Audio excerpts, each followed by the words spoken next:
Como ser direto e objetivo ao escrever uma boa redação? Eu acredito que muitas pessoas confundem o conceito de objetividade na escrita. Alguns acreditam que um bom texto ou que um texto objetivo é aquele com rebuscamento, enfeite, ilustração, filosofia, que a gente precisa de um pouco mais de atenção para entender. Porém, não tem nada a ver com isso e eu vou te explicar. Isso aqui é de extrema relevância para entendermos qual a nossa função na hora de escrever a nossa redação. Existem alguns mitos que precisam ser desfeitos porque eles atrapalham o desempenho de vocês lá na hora H. Por causa disso, vocês ficam cheios de preconceitos. Por exemplo, muitos acreditam que para ir bem precisam escrever palavras difíceis e quase desconhecidas. E outros acham que estão escrevendo bem por estar usando palavras pouco usuais, quando na verdade estão se confundindo totalmente e cometendo várias aplicações equivocadas. Algumas pessoas acham que devem impressionar os corretores para alcançar boas notas. Agora, a primeira coisa, tira da cabeça o tal corretor. Você não deve se preocupar com ele, ele não é um problema, muito menos uma solução. As pessoas que você quer impressionar são outras.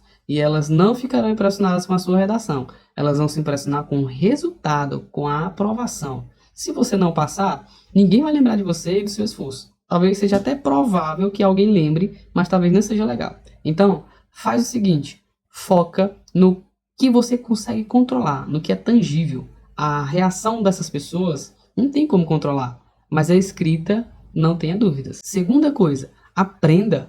Simples. Escrever de maneira objetiva e direta não é difícil, porque na verdade é o que mais se aproxima do que a gente fala no dia a dia. Obviamente, deve-se tomar cuidado com os níveis de linguagem, porque afinal tudo deve ser formal.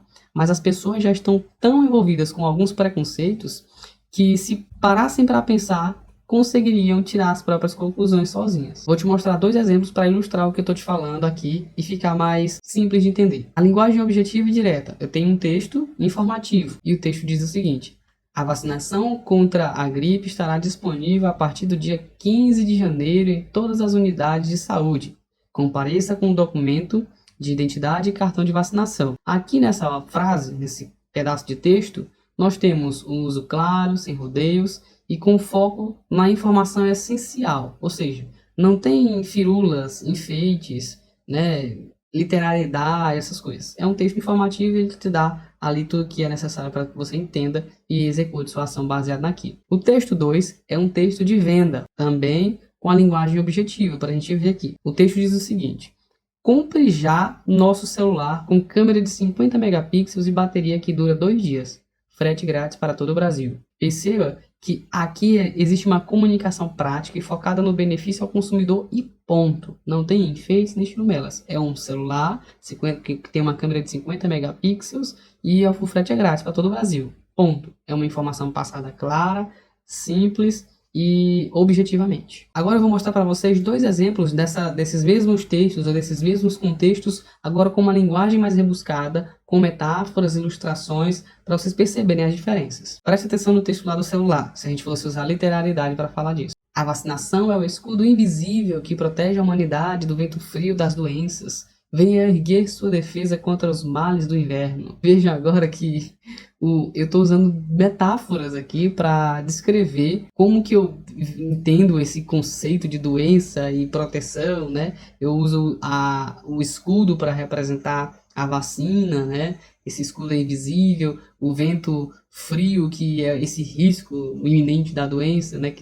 Enfim, para transmitir a mensagem de forma poética, eu utilizo esses recursos linguísticos para passar uma literalidade, né? Um estilo diferente, um negócio um pouco mais elegante de se dizer alguma coisa. Mas é basicamente a mesma informação, só que lá na primeira, a linguagem é objetiva e direta. É simples, é direto no foco. E o texto 2 também é sobre o celular. O texto diz assim: este celular não é apenas um aparelho, é uma janela pela qual você enxerga o mundo com uma clareza deslumbrante, iluminado pela bateria incansável que desafia o tempo. Prestem atenção que agora, além de usar essas alegorias ou ilustrações, eu também faço um apelo a emoções. Você vai criando imagens mentais que capturam a sua atenção e você para um pouquinho o tempo aí para pensar e tal, porque precisa entender, quando eu digo assim, ele não é apenas um aparelho, ele é uma janela pela qual nós enxergamos o mundo com uma clareza deslumbrante, iluminada pela bateria incansável que desafia o tempo.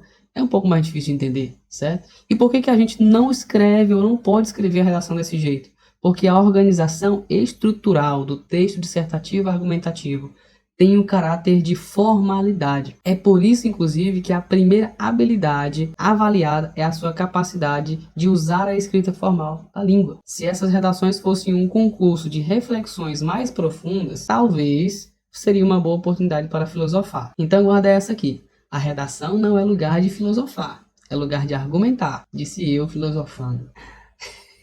Que merda. E com o método Redação Mil Grau, você pode aprofundar nesse conteúdo e muitos outros que vão te garantir a bendita e tão sonhada aprovação.